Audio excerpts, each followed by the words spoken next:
You know that thing you've been meaning to do?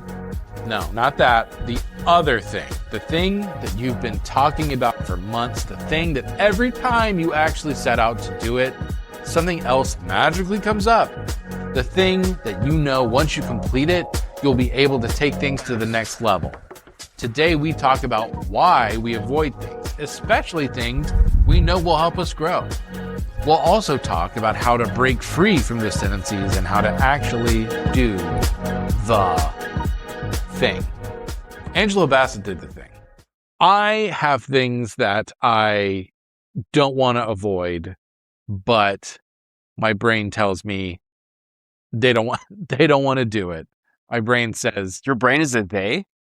It's not a it? There's a collective in my mind. Ooh, interesting. I've never heard anybody refer. Disney had a whole movie about it. That was a great movie too. The motion Out. one? Inside Out. I love that movie. I thought it was great.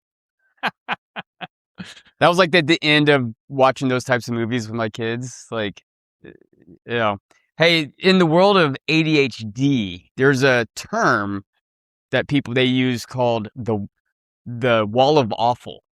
Right? So you build something up in your mind. It's the wall of awful, and it gets bigger and bigger, and it's like, it's so hard to go over to scale it, right? Usually what you find is once you get going, it's not as bad as you thought, but it just builds. And I can really relate to that, where, there's some task or something I need to do, and I just put it off and avoid. I'll tell you something that I'm trying to get better at doing, and that's cleaning out food containers. Because let's say we've got a container of salad dressing and it's been opened, or like mayo, it's been opened and it's bad, and I'm not going to eat it. But if it stays sealed in the refrigerator, then I will not have to open it and smell it and then dump it out and then wash out the container and then put the container in the thing. In my mind, my brain, they say, hey, we can avoid that for now and just let that stay in the refrigerator. Does it nag at you at all? Yeah, it does. It really does? And every time you are sitting there and you're like, oh, I guess I need to do this? Yeah, well, every time I open up the refrigerator, I say, ugh, there it is. How packed is your refrigerator in general? Right now, well, we're at 75% capacity. So like if I got you 2 gallons of milk, you could put it in without moving a bunch of stuff. Yeah, but I have a special milk section. I've got 3 gallons at any given time. Oh, he's a milk. But if I got you 2 more gallons, just thinking space wise, if I bought a watermelon, could I stick it in your, one of those? No, I think one watermelon we'd be maxed out. Okay. What about you? What's your refrigerator situation? Sundays full, Friday, Saturday empty. Oh. We're pretty good about cleaning ours up. Well, you also have the 2 teams. We got the kids, so we're constantly going through food. We have it down really good about what we eat through the week. Yeah. Right? And so we fill up, and my wife always starts to panic towards the middle of the week. We don't have any food. I'm like, let's get creative. This is what you're supposed to do. Like that's when you experiment. You take the macaroni and cheese and you mix it with something else, and you create things. Let's have a sandwich with A1 and ketchup, and that's it. In some ways, I'm envious of people with big families. In other ways, I'm very, very not envious. But the idea that, because every time I order meat or every time I make a roast or something, I have to make a lot of containers and put in stuff. If I just had some teenagers that would come in and just consume the rest of that, I could move on to the next thing. Well, and I get tired of meals. So it's just the two of us. We're empty nesters. If we make something, what nags at me in the refrigerator is having leftovers that are edible. I can't say because I don't want this to go to waste. That's my Grandpa Catilla talking to me. Don't let it go to waste. And then I have to eat it 4 times through the week for lunches, and I don't want to do that. I want something new. My wife knows that I will clean it all up, so she doesn't feel the same responsibility and obligation. Kind of not really fair. So what nagged me, not in the refrigerator, but when I was an entrepreneur and still kind of am in a way, but I had 3 businesses, taxes. I would put it off until I couldn't put it off anymore because it would get complicated. I had a bookkeeper, I had an accountant, but there were still things that I had to do. And like sitting down and trying to read tax stuff was just not fun to me. And that I would just dread it, you know? Especially if you look at how much money you have and you go, what will happen when I deduct the taxes out of this? Yeah. Am I going to be part of able that is, because like I was not paying taxes throughout the year. I paid the big chunk at the end of the year, and that was also challenging. So I wish I had, I wasn't, that was one part of running a business where I wasn't the best version of myself. I think there's people that. It doesn't matter. You never. Right. Like, you didn't have the IRS knocking on your door. Right. So except for that one time. I think a lot of some experts that I read a lot and follow would argue that to have urgency around a matter and to take it on, you need to have it matter. And so taxes don't really matter until April 15th. True. So it is hard to, but now it's draining you all along because you need to do it, you have this plan, but it doesn't really matter. And so one of the things that they'll say is and taxes are everybody drags and procrastinates on taxes. But when you're talking about doing things for your business, having a difficult conversation with an employee, something like that, the best thing to do to get out of that nagging column and into an action column is to think, how does this matter to other people? Because if you will do stuff for other people much faster than you'll even do stuff for yourself. Yeah, that's something. I never thought about it like that. It's true for like the ADD mind. This is something where, I've had business partners and we both have clinical attention deficit disorder, which is not great. But what has to happen is if I'm working on something for an hour and a half and my brain says, all right, there's a part of this that I want to avoid, we had to switch projects. We had to say, all right, have we reached the point where we're both avoiding this thing? Let's swap. And it's two things. Number one, the act of doing something for someone else. And then also there is a little bit of, I don't say narcissism, but to see something and go, well, I could do that way better than them.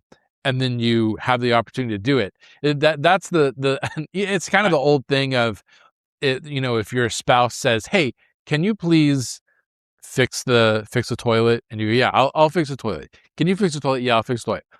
And then the moment you hear them take the tools out, you go, okay, you know what? All right, yes, I'll fix the toilet, because you in your mind you're saying, yes, I'm the one that needs to do it. So what's something you've been avoiding that would make a big difference if you finally did it? Well, James, you and I need to have a serious conversation about no, just kidding. Scratch that question. Serious conversation. Back up. I'll share a little bit. One thing that I am avoiding is so one thing that I'll do on the side is corporate workshops. And I feel like corporations on AI are going to make hard shifts either way. I think some corporations are going to say, we're not using any generative AI, period. And I think others are going to say, we're only using generative AI as far as internal.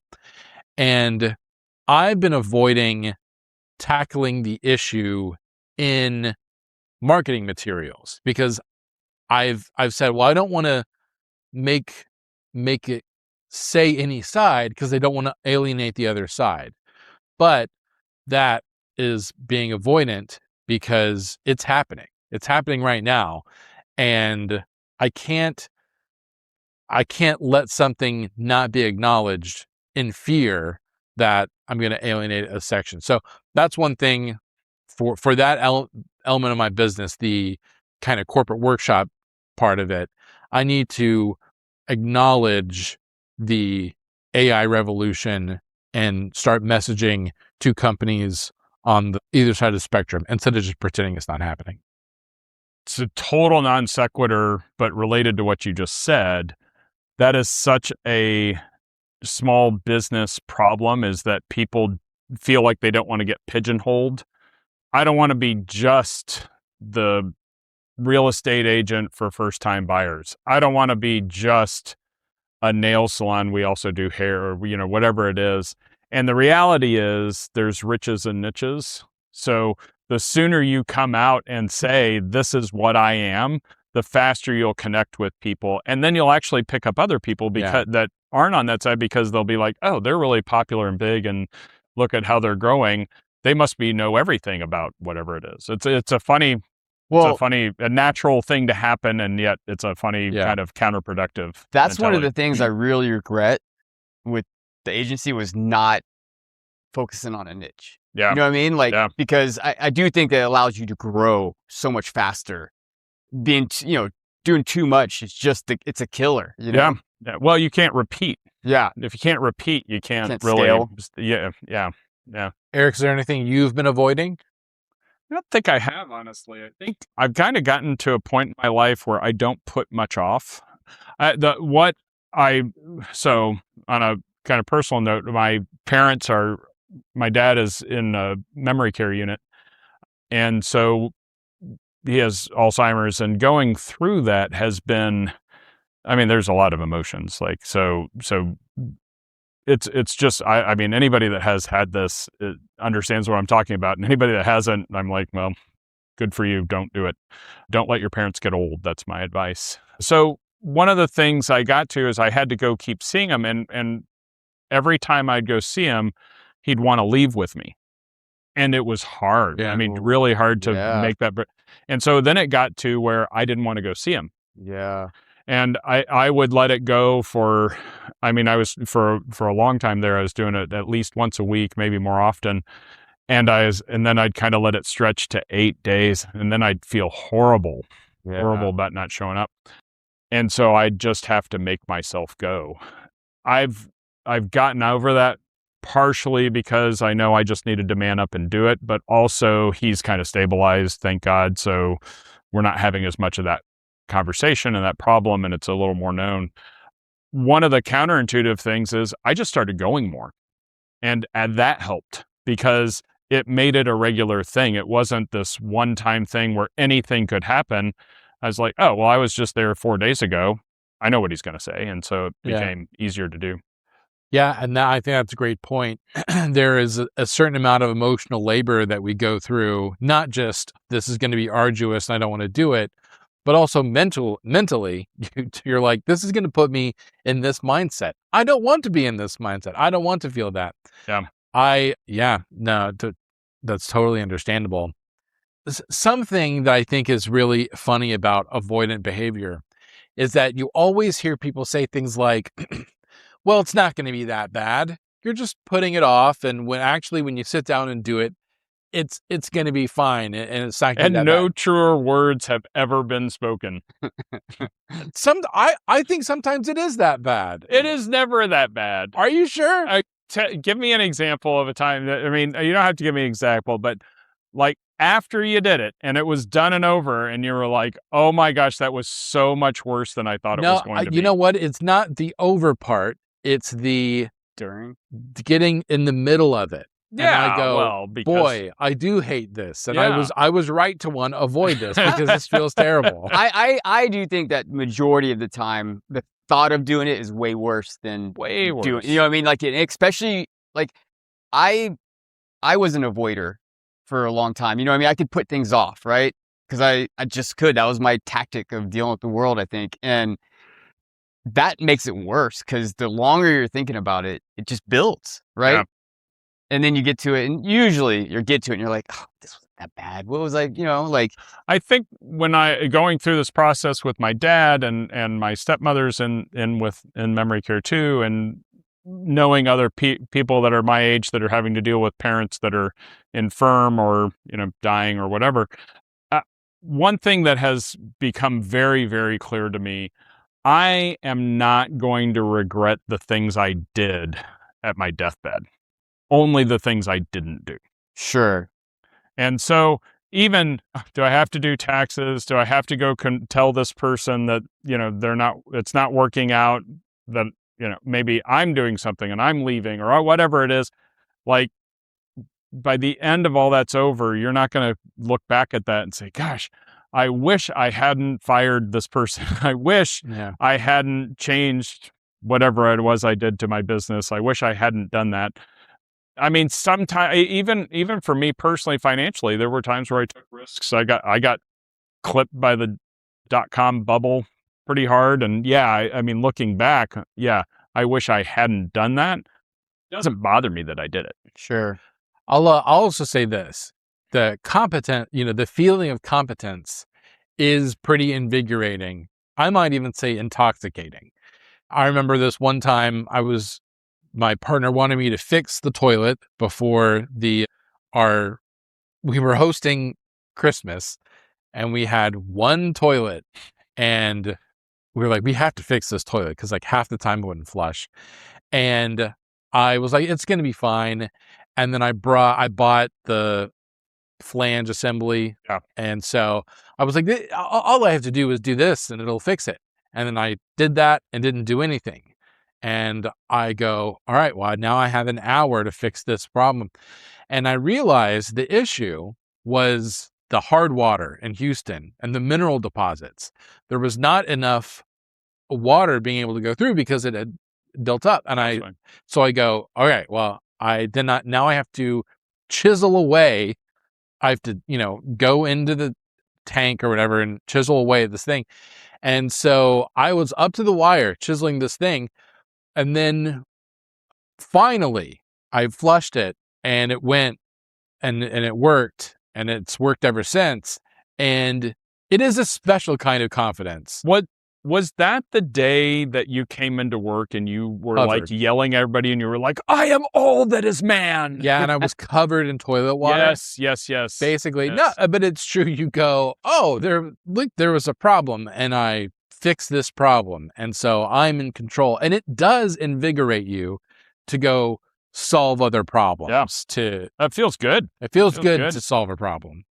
Yeah, feels good to do stuff. I don't know why people put stuff off, honestly. But well, now that we're having this I'm trying right now because there's putting things off a long time, and then there's putting things off just a little longer than you should. Yeah. Like sometimes you know the answer in your mind and you're just not taking action yet. I'm trying to get much better at doing that, right? Like, for example, we need to design different ads for our campaigns. I know we can't do it in-house. Just go hire somebody, right? Like, just do it. Don't put it off, Well, humans also crave validation. We really like someone else to look at what we're doing and saying, yeah, this is correct. Keep doing that. I don't know what it is psychologically that we do crave approval. And if we're working on a problem solo and then we say, okay, what do I need? Do I need duct tape or do I need masking tape? I guess if I use this refrigerant tape, this AC duct tape, I can do that. It would really help to have someone say, yes, this is the correct answer. But sometimes we don't have that. Well, that's a good point. Yeah, but I will help you out. It is always duct tape. Okay, got it. Yeah. That is a good point. The psyche. Yeah, I actually would. There's a lot of times where I would like to get negative feedback. Sure. It would just because I feel like I'm doing something. I don't know if it's any good. If somebody says, oh, yeah, it's good, I'm like, okay, but I know it's not perfect. So what could I improve? And if people don't give you that feedback, that's also very paralyzing. Maybe not paralyzing, but it's not motivating. For sure. I say that a lot, don't I? For sure. One thing so just for our listeners, the thing that I've also been avoiding is kind of bringing my podcast skills to the next level. And that is avoiding training myself to stop falling into the same speech patterns, using filler words. And it's difficult because I'm not so much avoiding it, but the thought of actually spending time to do it is scary. You're literally avoiding words to fill the void. It's called an avoid inception. That's You're right. avoiding That's right. avoids. So all we have to do is kill you in this reality. Did they kill or they woke up? How did that work? If you die in the dream, you die for real. Oh, that's right. So we shouldn't kill you. We just need to wake you up. Yeah. Wake up, Roger. How great would that be if all of the things that you have to do on your to-do list turn out to just be part of a dream and you wake up and you don't have anything? Oh my God. I did actually have that this morning. I woke up. I thought it was tomorrow. I really thought it was Wednesday. And on Thursday, I have to pick my mother-in-law up from the airport. So I was like, okay, that night's going to be kind of, because I got to go out to the airport. So I can't do anything. I need to do other stuff. So I'm starting to get my whole life in order, oriented around I will not be available tomorrow night. And I even looked at my phone. I was like, what do you mean it's Tuesday? It was just weird. Yeah. Yep. All right, listener, you've got this. Seize the day. Carpe the diem. Go find something that you think you don't want to do today. There's something you know you don't want to do today, and do it. And do it. Stop avoiding it. Yeah. Avoid the Noid. He ruins pizza. And leave a comment about what you avoided. Yeah, we are validating it, and we're saying, yes, you go do it, and leave a comment bragging about your competence. That's right. You devoided the avoid.